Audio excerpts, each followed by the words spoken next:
Tapi lebih enteng kacamata kita tuh jadi yakin. Bersih, ya. Ya, kacamata kita tuh jadi yakin bahwa apa? Allah tuh nggak mungkin salah, gitu aja. Allah tuh nggak mungkin salah karena dia al-alim. Dia maha tahu apa yang belum terjadi, setelah terjadi, dan yang sedang terjadi. Tapi sebagai seorang hamba kita hanya minta saja, ya Rob, tolonglah, pingin itu. Jika Engkau berkenan, tolong ya Allah. Hanya itu aja yang kita bisa.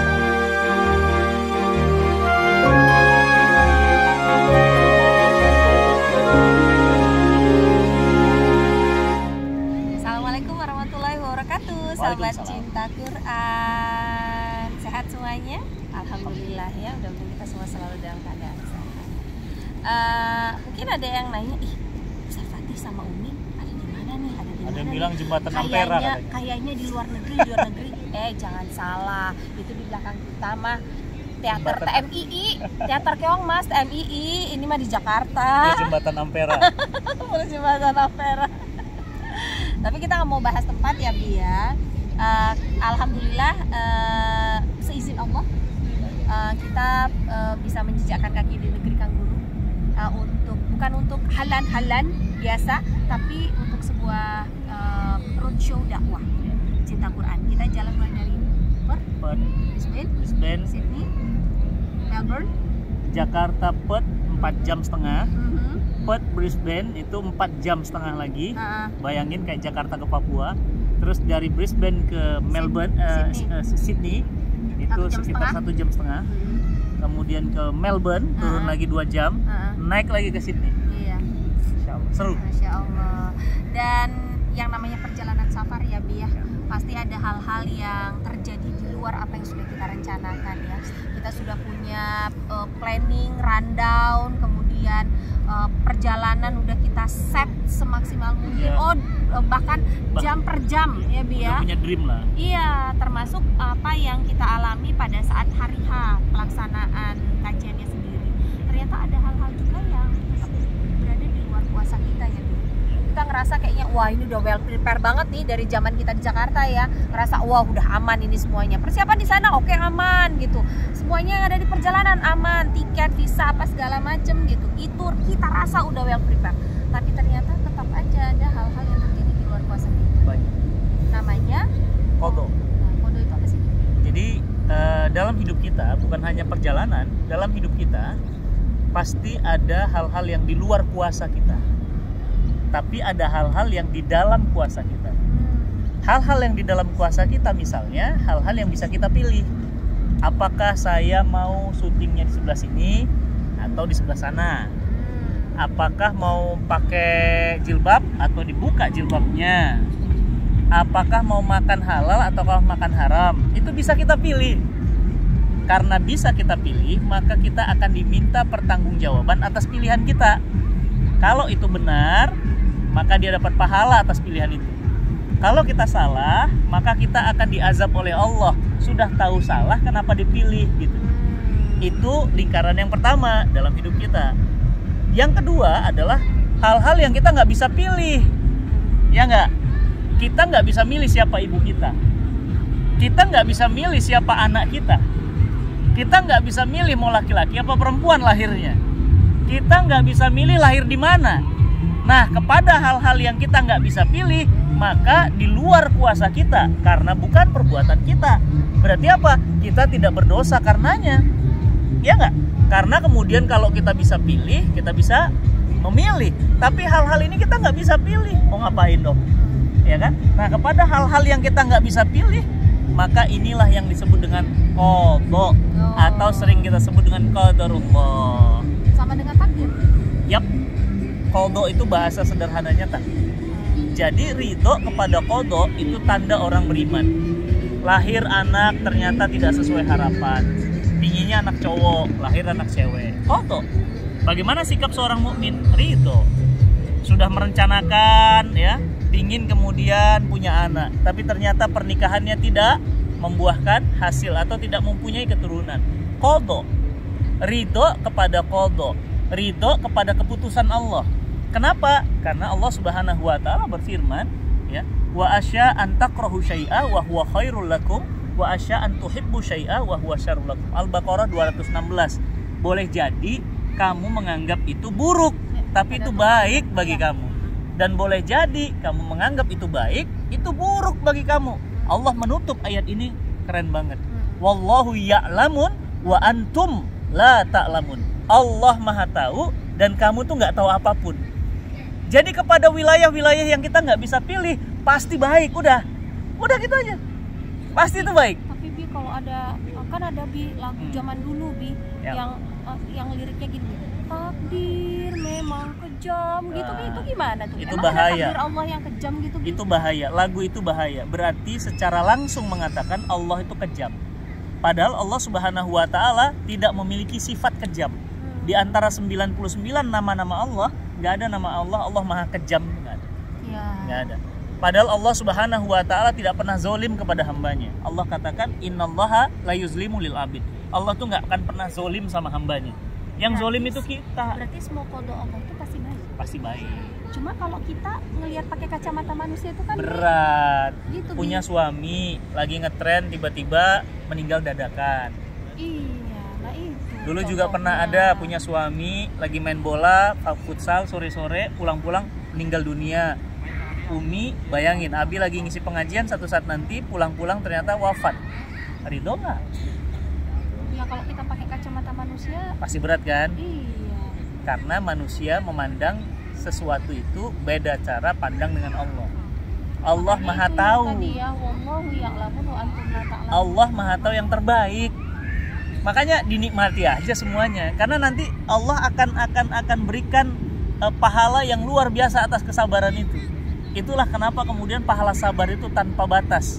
Bahkan teman-teman semuanya, ketika pintu surga dibuka, bayangin ya, pintu surga dibuka, Allah kemudian memerintahkan malaikat mengatakan apa? Assalamualaikum bima sobartum. Perhatiin, Allah nggak bilang selamat masuk surga karena sholatmu, selamat masuk surga karena puasamu, selamat masuk surga karena hafalan Quranmu. Tidak, Allah katakan Assalamualaikum bima sobartum. Malaikat, bayangin ya, malaikat dengan wajah berseri-seri membuka pintu surga yang indah itu dan mengatakan selamat datang ke dalam surga atas kesabaranmu di dunia. Maka sahabat semua, saya yakin di antara antum semua ada yang mungkin gak berkenan dengan sikap orang tuanya, ada yang gak berkenan dengan sikap anaknya, ada yang gak berkenan dengan kelahiran anaknya, pinginnya seperti ini tapi ternyata seperti ini.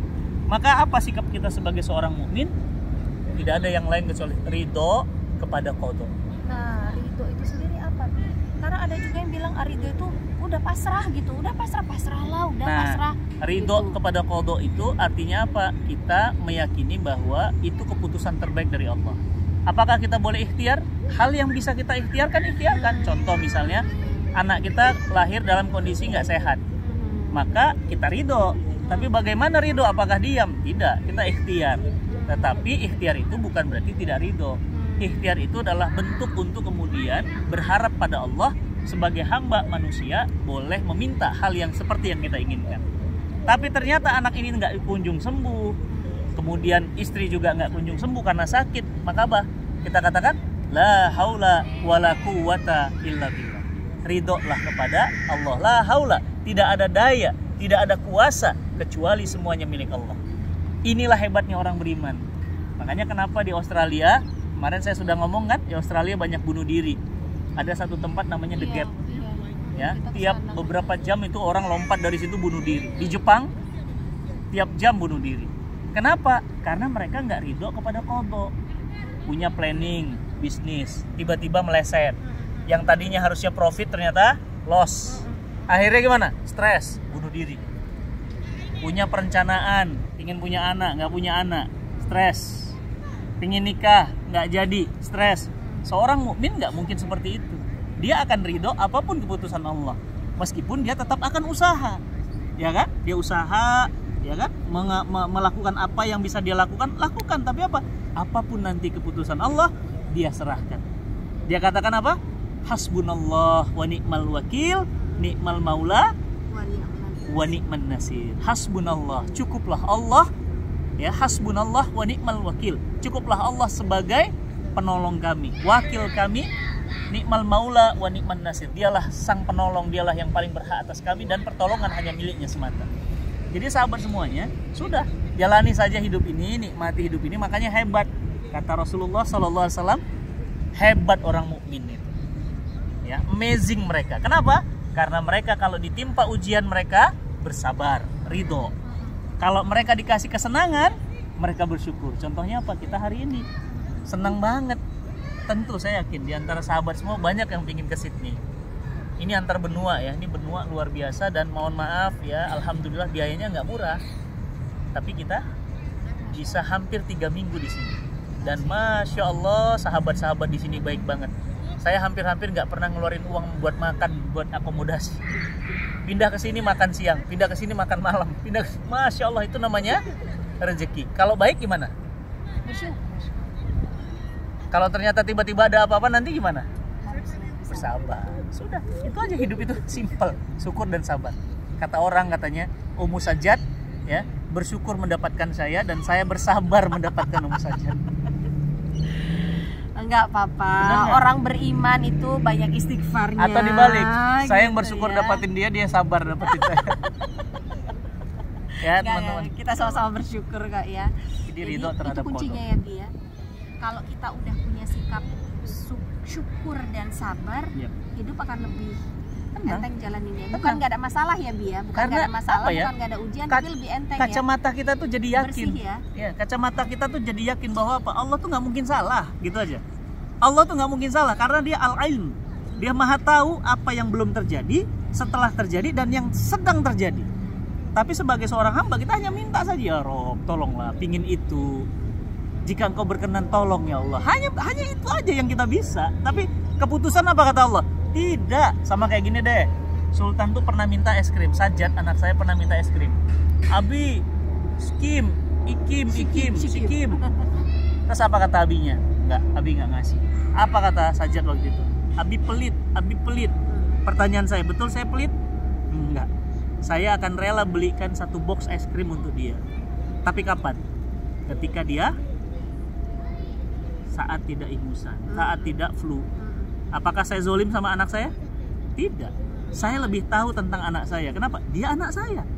Itu ayah dengan anak. Bayangkan Rob dengan hambanya. Dia yang menciptakan, dia yang menghidupkan, dia yang mematikan, dia yang menghidupkan kembali, dan dia yang mengumpulkan. Dia paling tahu siapa saya, dia paling tahu siapa Anda, dan dia paling tahu siapa dia dan kita semuanya. Maka sudahlah, ridho, ikhlas. Hidup lebih nyaman, badan lebih sehat, pikiran lebih plong. Kenapa? Karena ridho terhadap kodok. Nikmati saja semua. Ya Allah. Makanya awet muda kan kayak saya kan? Benar nggak Mi? dikasih, Awet muda kayak saya tuh. Yain aja deh biar uang bulanan nggak dikurangi ya udah yain aja. Insya Allah seneng banget sore-sore kayak gini dapat siraman rohani dari Ayang Beb. Aduh makasih ya Ayang cinta. potong kali. Insya Allah ya mudah-mudahan kita selalu jadi orang-orang yang ridho terhadap ketetapan Allah. Emang nggak mudah sih, itu kan teorinya begitu. Saya juga manusia biasa kok, Tapi sama learning kayak. by doing sih ya Bi ya. Kalau nggak di Jangankan antum dan saya teman-teman semuanya, Bapak Ibu semuanya. Para sahabat aja masih ada yang nggak ridho terhadap kodok. Suaminya wafat, wah masih ada yang nangis, ngamuk. Bahkan ketika kemudian Rasulullah SAW mengingat-ingat Khadijah, Aisyah masih nggak ridho, gitu, masih marah, masih ada kecewa. Jadi wajar lah ya, berlatih, insya Allah. Satu saat nanti kita akan menemui nikmatnya ridho terhadap keputusan Allah. Assalamualaikum